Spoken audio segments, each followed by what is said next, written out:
به هلکفتا بورینا سالگل سرداگیر کرنا شنگالش بالچکدارین داعش و پارزگاه دهوک رابوب سازدانا رو رسم اوی کارساته لجر چاودریا مسعود بارزانی سروک هرما کردستانه هر ده اوی چالاکیه دا پیون جدا هاتن گوتن لسر جنوساید کرنا ازدیان دیو دا پیو سروک هرما کردستان هات گوتن کو رزگار کرنا شنگاله و کار لسردکن به هماهنگی گل سپای عراق و هزن اسمانیین هف پیمانان دی گهم گوهین وکر دی چی نفس شنگار دا مطمئن بنده هم گو بای نفس شنگار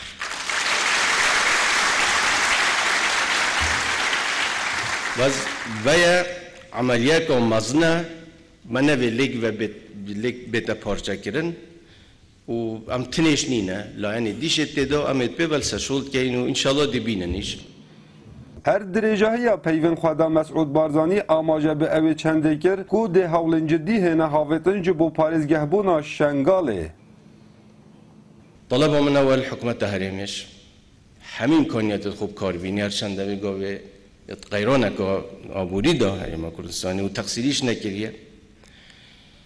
دی بی جدیل هندی بیت افکرن اداره که تایبت بو شنگاری بیت دانان و دی جدیش کار سر کن حتی دیگه بغداش که اصلا ببیت پارزگاه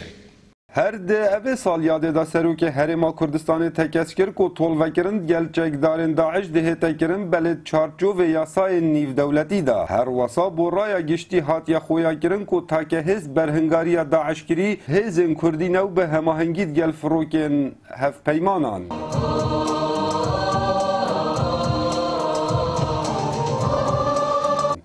کاو عمر دنگی امریکا دهوک